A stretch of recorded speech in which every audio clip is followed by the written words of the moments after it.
Je vois ton cœur lourd aujourd'hui, écrasé par des fardeaux que tu n'as jamais voulu porter, entouré de vents contraires et blessé par l'abandon de ceux en qui tu avais placé ta confiance. La trahison, la maladie, cette angoisse sourde où tes soucis d'argent te murmurent que tu es désespérément seul face au monde.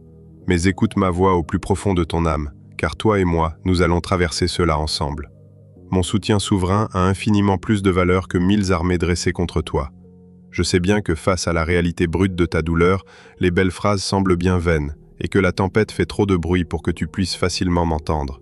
Voilà pourquoi je ne viens pas vers toi avec de simples discours réconfortants, mais avec une vérité absolue qui a déjà porté d'innombrables vies à travers des épreuves bien plus sombres que la tienne.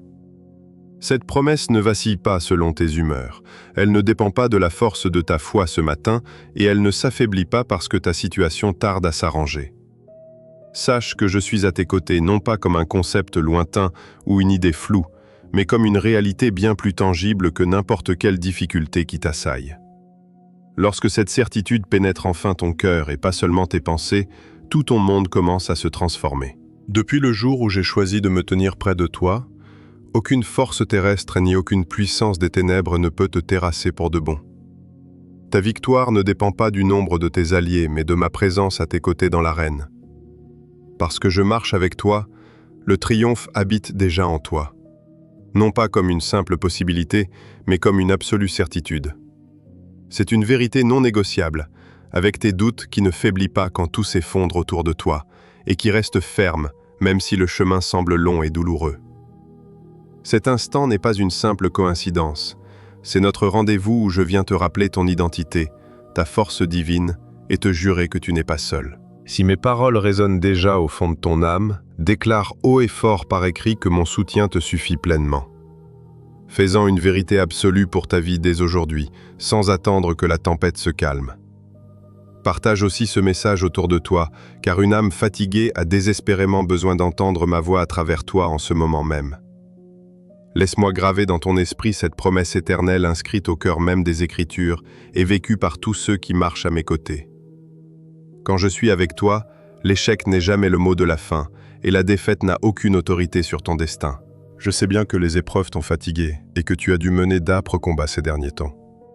Tu es tombé parfois, tu as douté de ta propre valeur et tu t'es demandé si mes yeux voyaient vraiment ta souffrance. Pourtant, rappelle-toi qu'il y a un gouffre immense entre tomber et être vaincu. On peut mordre la poussière et se relever plus fort, perdre une bataille mais remporter la guerre.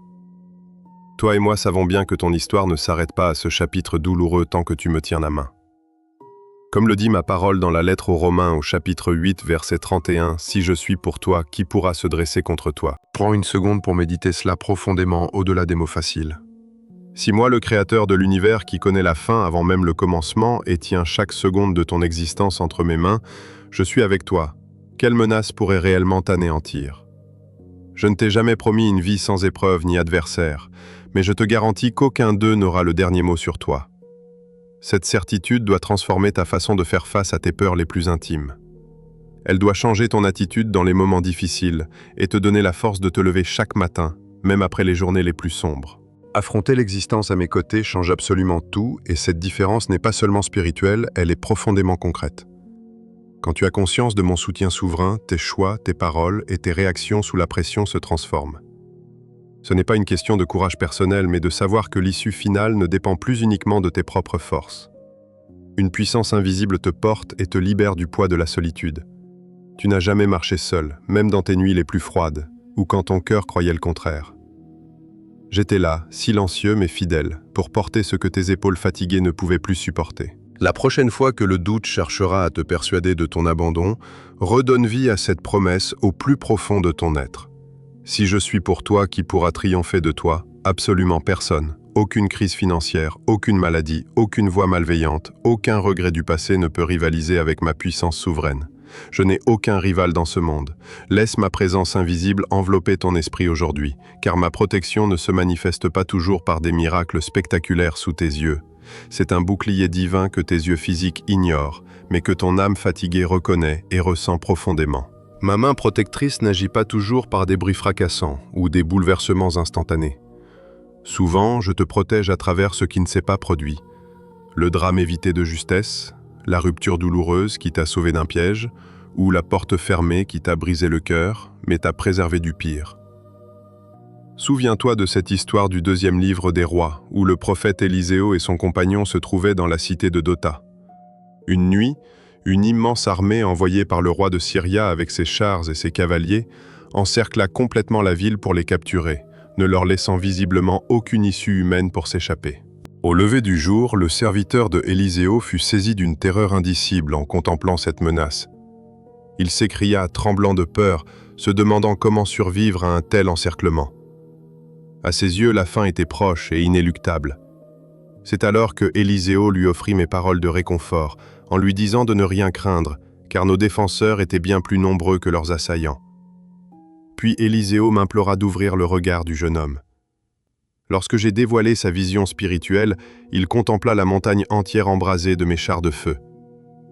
Toi et moi savons que mes forces invisibles sont toujours prêtes à te secourir. Comprends bien que la terreur de ce serviteur ne venait pas d'une faiblesse d'esprit ou d'un manque de dévotion, mais simplement du fait qu'il se fiait uniquement à ses sens. Ce qu'il contemplait était terrifiant, une ville assiégée, aucun secours terrestre en vue.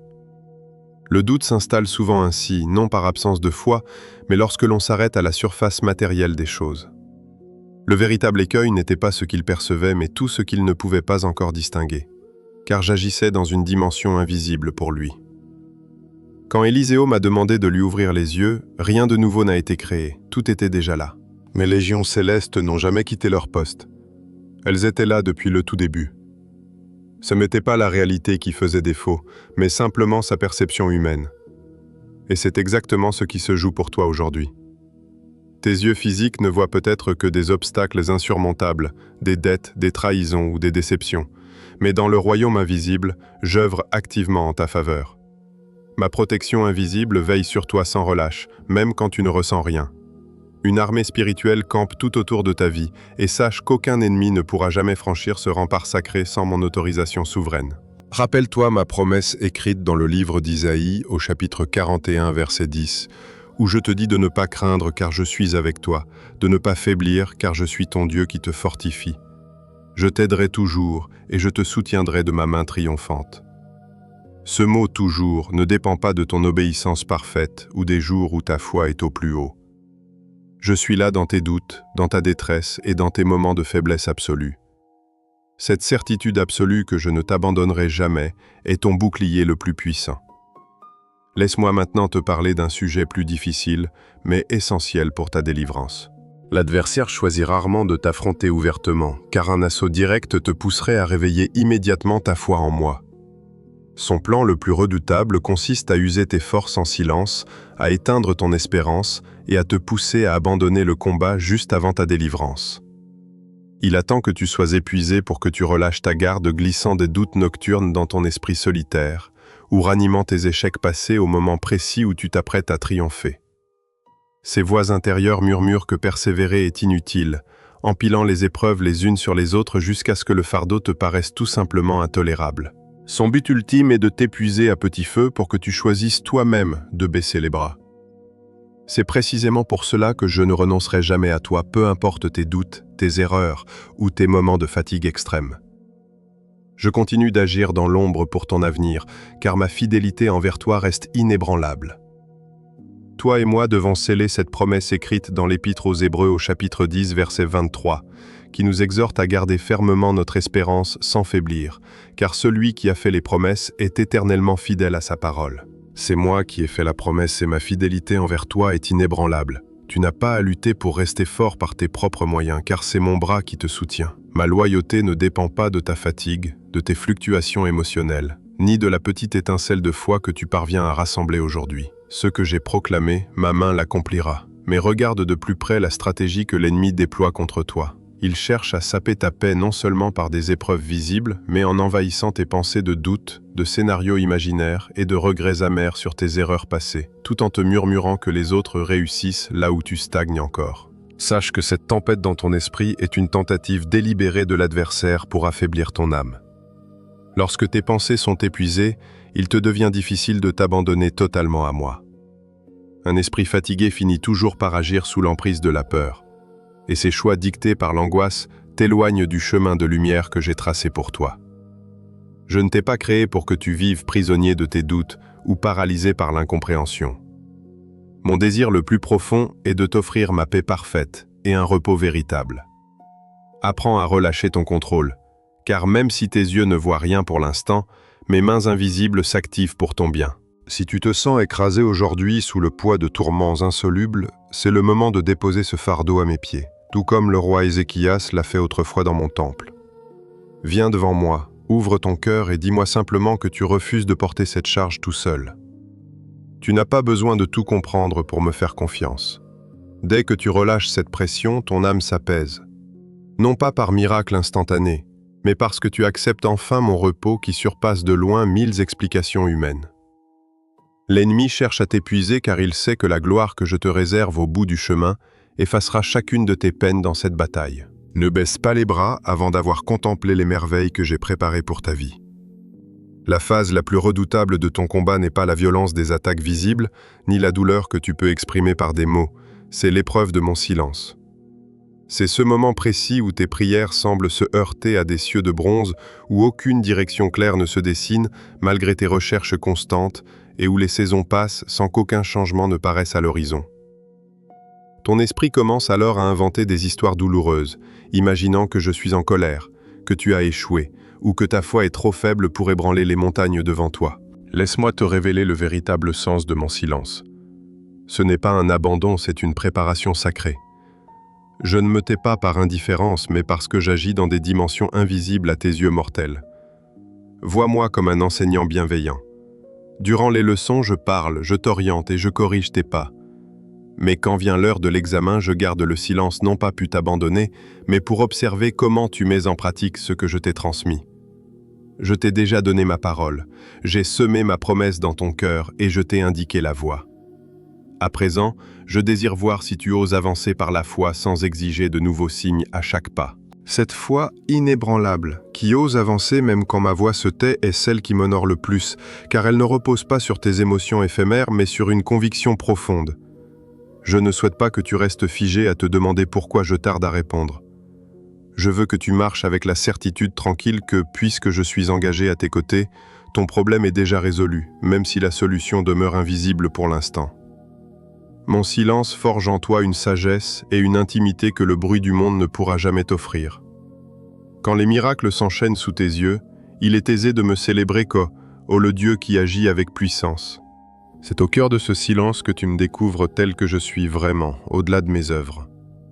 Tu apprends à me connaître comme le Dieu fidèle, même silencieux, présent, même impalpable, à l'œuvre, même invisible. Cette révélation intime née de ton abandon au milieu du désert est infiniment plus solide que celle obtenue par des réponses instantanées. Elle ne s'appuie pas sur le sable mouvant de tes sentiments, mais sur le roc de mon caractère immuable.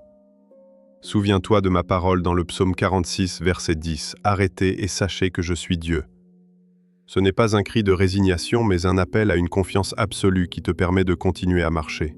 Mon silence ne marque pas la fin de ton récit, c'est simplement l'espace sacré où je rédige le prochain chapitre de ta vie.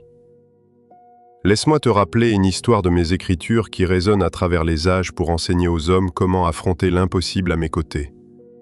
Je te la confie car elle illustre parfaitement la force de celui qui marche en parfaite communion avec moi.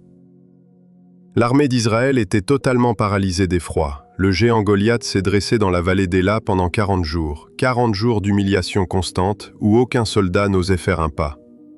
La peur avait triomphé sans qu'un seul combat n'ait commencé. Pourquoi donc? Ils le regardaient tous à travers le prisme limité de leurs conditions humaines. Ils voyaient sa taille gigantesque, son armure lourde et sa lance redoutable et ses longues années d'expérience militaire. À vue humaine, l'issue de la bataille était scellée, la défaite était certaine. C'est alors que David est apparu, un simple jeune berger sans aucune expérience des armes ni armure pour le protéger, et sans l'appui d'aucune armée terrestre. Il n'avait qu'une fronde, 5 pierres lisses trouvées dans le ruisseau, et cette assurance inébranlable que l'armée entière avait oubliée durant ces 40 jours d'effroi. La certitude absolue que j'étais à ses côtés pour combattre. David ne niait pas la menace que représentait Goliath.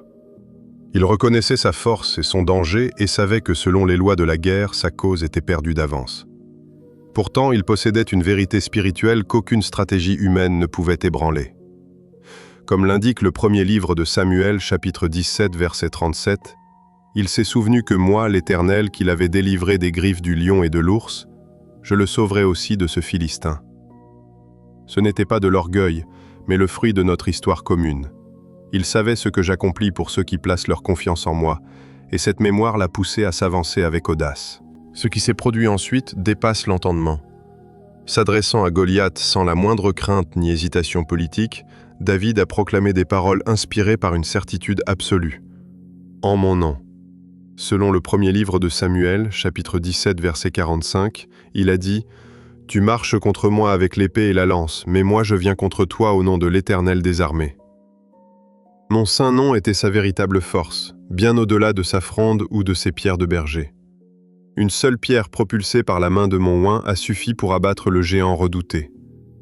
Quand je combats à tes côtés, la stature de ton adversaire s'efface devant ma toute-puissance. Il y a une leçon essentielle que tu dois retenir ici. Mon serviteur David n'a pas attendu que la peur disparaisse pour faire le premier pas. Il s'est élancé avec sa seule conviction intérieure, sans chercher de confort émotionnel. C'est précisément cette audace que j'honore. Je ne cherche pas une foi qui exige un ciel sans nuages avant d'agir, mais celle qui se lève avec humilité sous ma direction. Laisse-moi te poser une question intime aujourd'hui. Quel géant se dresse actuellement sur ta route?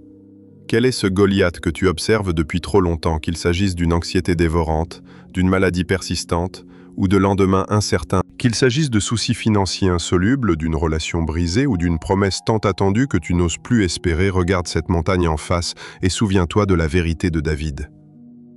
Je suis le Dieu qui a combattu pour toi hier et je combats pour toi aujourd'hui. Ce qui semble perdu pour les hommes est déjà scellé par ma victoire.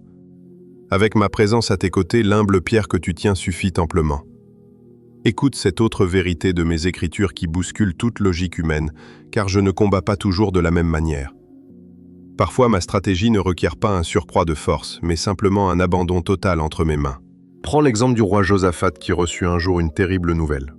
3 nations s'étaient unies pour assiéger Juda, avec une armée si puissante qu'aucune issue humaine n'était envisageable. Au lieu de rassembler ses troupes ou de concevoir un plan de bataille désespéré, il s'est agenouillé devant ma présence pour me crier sa détresse et sa vérité. Le deuxième livre des Chroniques, au chapitre 20, verset 12, garde la trace de sa prière sincère. « Nous sommes sans force devant cette multitude et nous ne savons que faire, mais nos yeux sont tournés vers toi. » Cette confession d'impuissance reste l'un des cris les plus purs et les plus puissants jamais élevés vers mon trône. Tu n'as pas besoin de feindre la force devant moi, ni de faire semblant d'avoir un plan tout tracé. J'attends simplement de toi cette profonde honnêteté, celle de l'âme qui reconnaît ses propres limites et tourne son regard vers moi qui n'en ait aucune. C'est ainsi que j'ai répondu jadis en leur disant qu'ils n'auraient pas à combattre dans cette bataille. Je leur ai demandé de rester en place et de contempler ma délivrance. Le lendemain, Josaphat fit ce qu'un traité militaire n'aurait jamais conseillé. Il plaça mes chantres à la tête des troupes. Pendant que s'élevaient leurs louanges, j'ai poussé les armées ennemies à s'anéantir elles-mêmes. À leur arrivée, il ne restait que des cadavres. La victoire est venue par la louange, par l'abandon et parce qu'ils ont reconnu que le combat m'appartenait et non à eux. Et cette histoire, je veux qu'elle devienne la tienne aujourd'hui.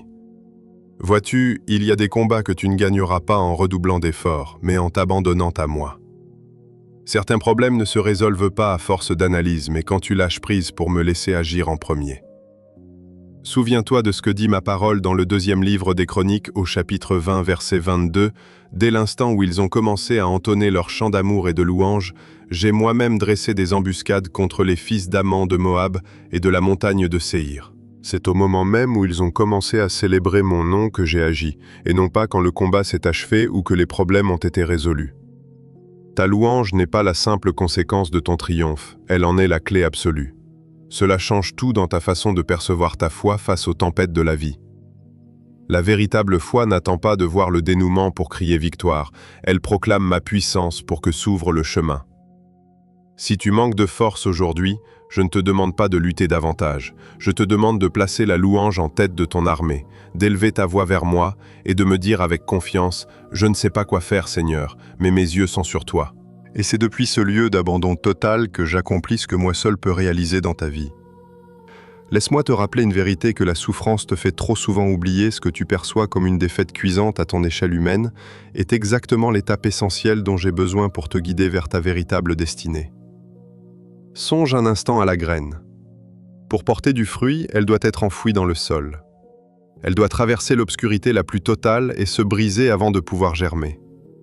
Vue de l'extérieur, elle semble morte et oubliée, mais elle se trouve précisément là où je l'ai placée pour qu'elle accomplisse sa promesse. Parfois, je te plonge sous terre non pas pour te détruire, mais pour te préparer à porter un fruit magnifique que le confort n'aurait jamais pu faire éclore. Mon serviteur Paul l'avait compris dans sa propre chair quand je le lui ai révélé dans la deuxième lettre aux Corinthiens au chapitre 12, verset 9. Ma grâce te suffit, car ma puissance s'accomplit pleinement dans ta faiblesse. Oui, c'est dans tes moments de vulnérabilité, là où tes forces t'abandonnent, que ma puissance divine brille sans rival. C'est à ce moment précis qu'il devient évident que ce qui se produit ne vient pas de tes propres capacités, mais de ma main souveraine. Ma gloire m'appartient tout entière, et cette lumière qui jaillit de tes faiblesses, de tes épreuves et de ce que tu prenais pour un échec devient ton plus grand témoignage.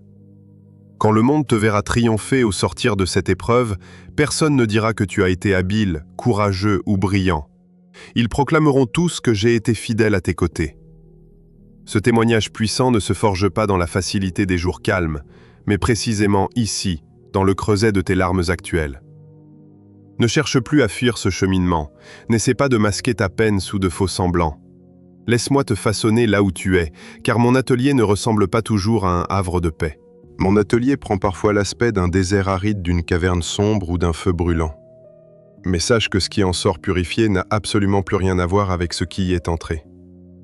Garde précieusement cette vérité gravée dans ton cœur, les apparences sont trompeuses, et je ne juge jamais ton existence sur le seul chapitre que tu traverses actuellement. C'est une erreur humaine si fréquente de mesurer l'issue d'un combat à la violence de la tempête présente, de croire que la douleur la plus vive annonce ta fin.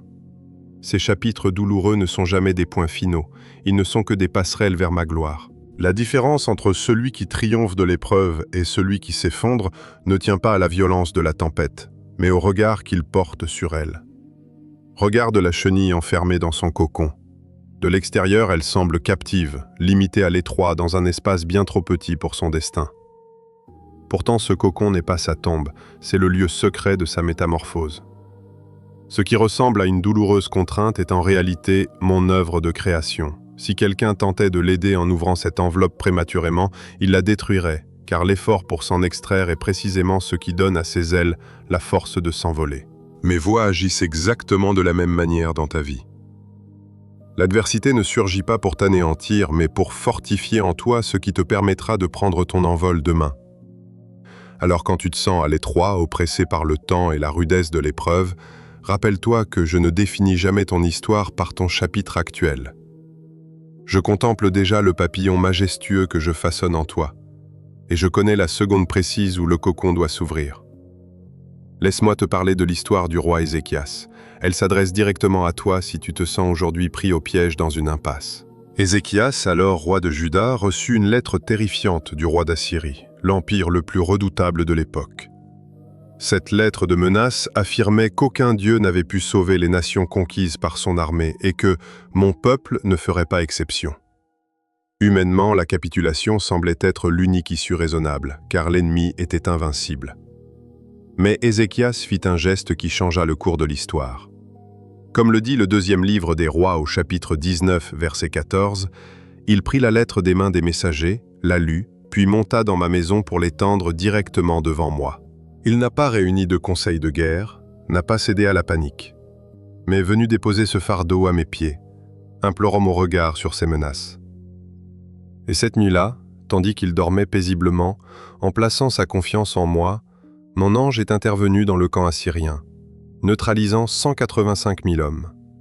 Sans combat, sans stratégie humaine, sans même que ses soldats ne bougent un doigt. La délivrance s'est accomplie parce qu'un roi s'est abandonné à moi. Le deuxième livre des rois, au chapitre 19, verset 35, consacre ce miracle comme l'un de mes actes de libération les plus prodigieux. La clé de ce miracle n'était pas la force de Juda, mais l'humilité d'un roi remettant ses faiblesses entre mes mains infinies. C'est ce qui se produit lorsque tu cesses de porter ce que moi seul peux résoudre. Quelle lettre de détresse portes-tu en silence aujourd'hui? Quelle menace relis-tu sans cesse en cherchant en vain une issue? Le pas que je te demande de faire aujourd'hui n'est pas de trouver une solution magique, mais de déposer cette lettre dans mon sanctuaire, de l'étaler devant moi en me disant « Seigneur, ce défi me dépasse. Je ne sais comment y faire face, mais je remets tout entre tes mains. » Ce qui te semble insurmontable aujourd'hui deviendra le socle de mon plus grand miracle, dès lors que tu le confieras à ma souveraineté. Laisse-moi maintenant graver cette vérité dans ton âme. Les attaques les plus féroces de l'ennemi visent toujours ton identité de fils ou de fille. Son plan est constant. Il cherche à détruire l'image que tu as de toi-même avant même de toucher à tes circonstances. S'il parvient à te persuader que tu es indigne de mon amour, tu te saborderas tout seul. Regarde comment il a agi avec Jésus, juste après que ma voix eut résonné du haut des cieux pour proclamer son identité sacrée. J'ai déclaré depuis les cieux, « Celui-ci est mon Fils bien-aimé en qui j'ai mis toute ma joie. » Une identité pure et scellée par ma propre voix. Pourtant, la première ruse de l'ennemi dans le désert a été de s'attaquer précisément à cette certitude.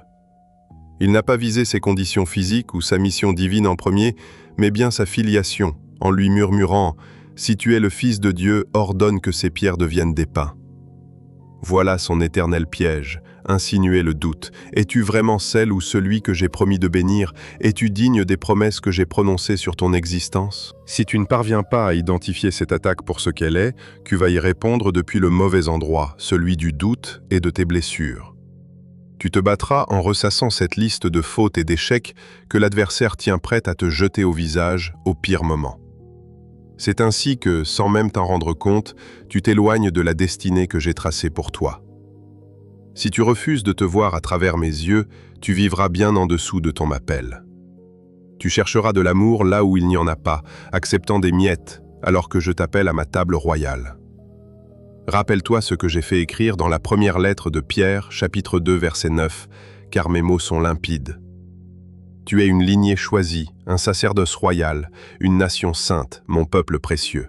Laisse-moi te rappeler que ta valeur ne dépend pas des cris de ton passé, ni des jugements que les autres ont portés sur toi. Tu n'es pas la somme de tes échecs, tu es ce que j'ai déclaré que tu es. Un être choisi, racheté et mis à part pour un but précis. Lorsque tu vis selon cette identité, tes combats quotidiens prennent une autre dimension. Les épreuves ne disparaissent pas, mais tu ne les affrontes plus comme une victime qui tente de survivre. Tu fais face à l'adversité avec l'assurance d'une victoire garantie, car je marche avec toi. Il y a un fossé immense entre survivre et vaincre, et tout commence par la façon dont tu acceptes mon regard sur toi, loin des étiquettes mensongères du monde. Les voix mensongères te murmurent sans cesse que tu es incapable, sans valeur, ou que tu n'en fais jamais assez. Elles te montrent tes échecs du doigt et te répètent que ma promesse n'est pas faite pour quelqu'un comme toi. Si ton identité n'est pas claire, ces mensonges finiront par s'attacher à toi et diriger tes pas. Pourtant, mes paroles pour toi sont différentes. En moi, tu peux tout. Ta valeur a été payée par mon sang et tu es suffisant car je t'ai rendu complet. Je n'appelle pas les choses d'après ce qu'elles paraissent, mais d'après ce qu'elles sont appelées à être. En choisissant de croire ma voix plutôt que tes doutes, une force se libère et l'échec perd toute emprise sur ton cœur.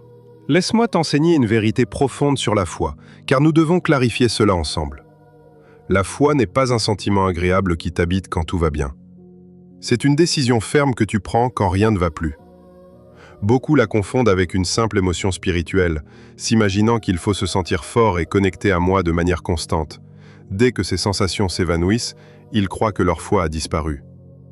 Mais la foi n'est pas un frisson passager, c'est un choix de ton âme qui déclare que même si tu ne ressens rien, tu continues à croire. Même si tu es dans le noir, tu avances, et même si tout semble impossible, tu sais que mon pouvoir n'a pas de limite. Sache que cette décision n'a rien d'héroïque au premier abord. Parfois, elle se résume à tenir bon une journée de plus, à prier sans élan juste parce qu'il le faut, ou à te lever alors que tu préférerais rester à terre. Mais je vois tes efforts et j'honore ta persévérance. J'ai inspiré les mots de la lettre aux Hébreux au chapitre 11, verset 1er pour redéfinir ta foi. Elle est la certitude des choses qu'on espère, la démonstration de celles qu'on ne voit pas. C'est une conviction profonde, pas un ressenti chaleureux. Il ne s'agit pas d'attendre de voir pour croire, mais de posséder la certitude au plus profond de toi que ma main agit déjà dans le secret. Cette attitude n'a rien d'une vague réaction émotionnelle, c'est un ancrage de ton âme qui choisit de croire même sans preuve visible. C'est la constance de cet engagement qui finit par porter ses fruits. Ce n'est pas de la magie, c'est simplement que ton cœur reste aligné sur ma volonté, prêt à recevoir ce que j'ai préparé pour toi. alors qu'un esprit fermé par la rancœur ou paralysé par la peur ne le peut pas. Comprends aussi que ta foi ne te soutient pas seulement toi. Elle parle avec force à ceux qui t'entourent, à tes enfants qui t'observent en silence, ou à tes collègues au travail qui voient comment tu gères la pression et qui cherchent à comprendre d'où te vient cette paix. Il peut s'agir d'un collègue intrigué par ta sérénité face au stress, ou d'un ami incrédule qui remarque cette étincelle unique en toi. En te voyant tenir bon sans t'effondrer sous le poids des tempêtes, ils finiront par se demander d'où te vient cette force tranquille. Cette interrogation muette ouvre des portes dans les cœurs qu'aucun grand discours ne saurait ébranler. Ta foi dans la bataille est ton plus grand témoignage, celui que tu proclames par ta manière de vivre. Alors protège-la du découragement, nourris-la de ma parole quand tes sentiments s'évanouissent, et déclare ma vérité à haute voix lorsque les pensées sombres tentent de te réduire au silence. C'est cette foi intime, celle qui persiste dans l'ombre sans chercher d'applaudissements, qui fait trembler les cieux et libère mon action. Je veux que tu gardes cette vérité comme une encre pour les jours de fatigue extrême. Le combat ne s'arrête pas parce que tes émotions flanchent ou que la situation tarde à s'améliorer, et encore moins parce que l'adversaire crie victoire trop tôt. Le combat prend fin uniquement lorsque je prononce le mot de la fin. Si je n'ai pas dit que tout était terminé, alors l'espoir reste entier, mes promesses demeurent actives, et tu as encore du territoire à conquérir. L'ennemi le sait. C'est pourquoi il fait tout pour te faire abandonner avant que je ne parle. S'il parvient à te faire renoncer seulement 5 minutes avant ton miracle, il remporte la mise, sans que j'aie eu besoin de parler. Pense à tous ceux qui ont fait demi-tour, à quelques pas seulement de voir ma promesse s'accomplir. Combien ont cessé de prier alors que le ciel était sur le point de s'ouvrir? Ce n'est pas parce que je les avais abandonnés, mais parce que l'usure du processus a été plus forte que leur conviction de me voir agir. Alors, quand tes forces t'abandonnent, pose-toi cette unique question. Est-ce que j'ai déclaré que tout était fini? Ne te fie pas à tes émotions, ni aux circonstances, ni aux personnes autour de toi. Demande-toi si moi j'ai dit que c'était la fin. Tant que j'ai pas dit que c'était fini, ton histoire continue. Avance, même si la fatigue t'accable, même si tu ne vois aucun signe, et même si le processus prend plus de temps que prévu. Continue. Je veux que tu comprennes pourquoi persévérer est si précieux. Ce n'est pas seulement pour ce que tu recevras à la fin, mais pour la personne que tu deviens en chemin. La foi qui résiste dans l'obscurité n'est plus la même en ressortant. Elle est plus mûre, plus ancrée, plus difficile à ébranler.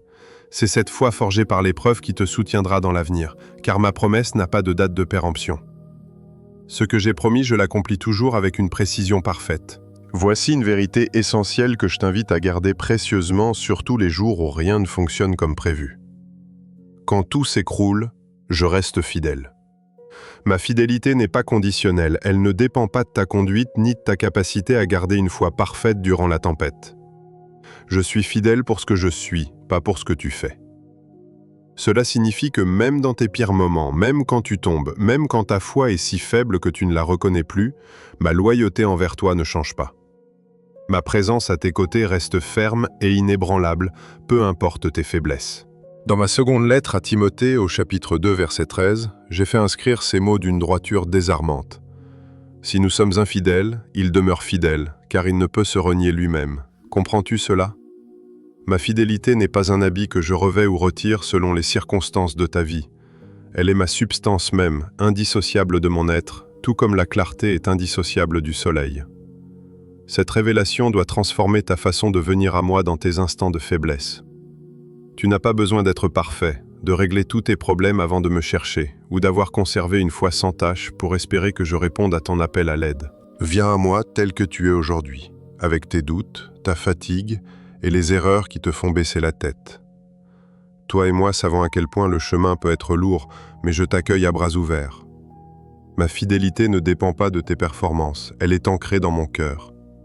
Elle ne se contente pas de te soutenir, elle te poursuit activement. Souviens-toi du psaume 23, verset 6. Oui, le bonheur et la grâce t'accompagneront tous les jours de ta vie. Ils te suivront pas à pas, sans attendre que tu les mérites. Ils marcheront derrière toi dans tes jours de force, comme dans tes nuits de doute. Sache que ma bonté et ma grâce te talonnent en ce moment même au cœur de cette bataille féroce qui n'a pas encore livré son verdict. Tu n'as pas glissé hors de ma portée, et il est impossible que tu m'échappes, car je n'abandonne jamais l'œuvre que mes mains ont commencée. Puisque j'ai initié ce chemin avec toi, je suis là aujourd'hui et je serai là demain. Ce n'est pas une simple formule d'encouragement, c'est le fondement le plus inébranlable de ton existence. Tu peux t'y tenir debout quand tout s'effondre. Beaucoup bâtissent leur sécurité sur leur emploi et s'écroulent quand ils s'arrêtent ou sur des relations humaines et se brisent quand elles prennent fin. Mais toi, appuie-toi sur ma présence éternelle. Je vois tant d'âmes bâtir leur sécurité sur le sable mouvant de leur santé et s'effondrer dès que leur corps vacille. Mais celui qui choisit d'ancrer sa vie dans ma fidélité absolue peut tout perdre, son travail, ses repères, ses relations les plus précieuses et sa propre santé sans jamais être renversé. Ce n'est pas par insensibilité à la douleur, mais parce que ses fondations reposent sur mon amour qui ne tremble jamais. Ce qui s'agite au gré du vent ne pourra jamais te soutenir dans la tempête. Seul ce qui est immuable peut te porter, et ma fidélité ne bougera jamais. Écoute mon cœur, puisque je marche à tes côtés, la victoire est déjà tienne. Non pas demain, non pas quand tout sera réglé, mais maintenant. Oui, dès cet instant, avec tout ce que tu possèdes et tout ce qui te manque encore, au beau milieu de ton attente et de cette bataille qui n'en finit pas, tu portes déjà la victoire en toi. Pourquoi ? Parce que tu me portes en toi, moi qui ai vaincu le monde. La question que je pose à ton cœur aujourd'hui n'est pas de savoir si tu crois en moi, car je connais ta foi. Je veux savoir si tu marches pas à pas comme quelqu'un qui sait que j'ai déjà tout gagné. Il y a un gouffre immense entre croire en mon existence et vivre habité par ma victoire. On peut croire en moi et continuer à trembler de peur, prendre ses décisions sous le coup de la panique ou parler de soi comme d'une victime prise au piège sans aucune issue. Mais lorsque tu réalises pleinement ce que cela signifie, que moi, le Créateur souverain de l'univers, je marche à tes côtés, tout ton être se transforme. Ta posture change, ta façon d'entrer dans une pièce, ta manière de parler de tes épreuves et ton attitude face à ceux qui cherchent à t'intimider. Souviens-toi de David. Il n'a pas avancé vers Goliath la tête basse en espérant simplement survivre. Il a marché avec la certitude absolue que l'issue était déjà scellée parce que j'avais décidé de combattre pour lui. Cette conviction profonde que tu ne marches pas seul, que mon armée céleste invisible t'entoure et que le dernier mot m'appartient, voilà ce qui brise tes chaînes. Ma paix n'attend pas que tes problèmes soient résolus pour t'envahir. Ta véritable paix jaillit lorsque tu te souviens entre quelles mains repose ton histoire. Et puisqu'elle est en moi, tu peux enfin relâcher tes épaules et te reposer. Même si l'issue reste invisible à tes yeux, même si la douleur persiste et que le temps semble long, repose-toi sur mon cœur. Je n'ai jamais perdu le moindre combat dans l'éternité, et ce n'est pas aujourd'hui que je vais commencer avec le tien. Avec moi, absolument rien ne peut te vaincre. Ce n'est pas un simple souhait lointain ou une parole réconfortante pour traverser l'orage, c'est la vérité la plus absolue sur ton existence. Je te demande de la vivre dès maintenant, sans attendre que le géant s'écroule. Marche avec audace, car je marche avec toi et j'ai déjà triomphé. Moi qui tiens toute ta vie entre mes mains, j'ai déjà écrit le dénouement de ton histoire. Ma promesse que nulle arme forgée contre toi ne pourra prospérer demeure inébranlable, peu importe les tempêtes du jour. Si tu accueilles cette vérité au plus profond de ton âme aujourd'hui, elle accomplira ce qu'aucune solution humaine ne pourra jamais faire. Elle transformera ton regard sur demain et sur tous les jours qui suivront.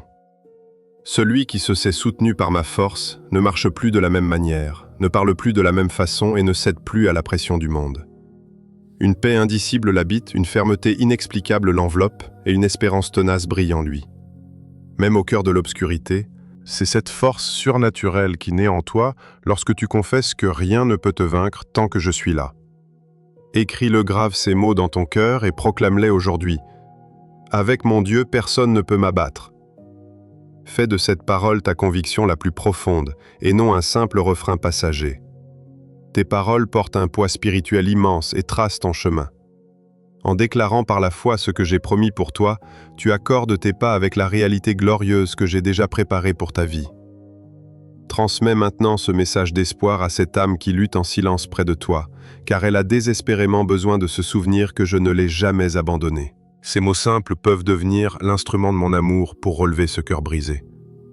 Tu n'as pas besoin de détenir toutes les réponses pour offrir ma parole, il te suffit de discerner la détresse de ton prochain. En faisant ce geste de partage, tu accomplis exactement l'œuvre à laquelle je t'appelle. Devenir ma lumière au milieu de leurs ténèbres. Lorsqu'un de mes enfants se rappelle qui l'accompagne, tout son horizon s'éclaire, et cette clarté peut transformer l'existence d'une autre âme. Reçois ma bénédiction à chaque instant. Avance désormais avec la certitude inébranlable que moi, ton Seigneur, j'ai déjà terrassé tout ce qui cherche à entraver ta course. Chaque géant qui se dresse, chaque menace qui pèse sur ta vie, chaque voix qui a tenté de te réduire au silence, et chaque épreuve qui a voulu freiner ton élan, tout a déjà été vaincu par ma puissance. C'est moi qui marche à tes côtés, moi qui t'ai fait la promesse éternelle que nulle arme forgée contre toi ne pourrait réussir. C'est moi qui t'ai murmuré que je serais avec toi jour après jour, fidèle et présent jusqu'au soir du monde. Laisse ma force t'envahir, redresse la tête et avance sans crainte, car mon amour t'a déjà couronné de gloire. Demeure en paix dans mon alliance éternelle. Amen.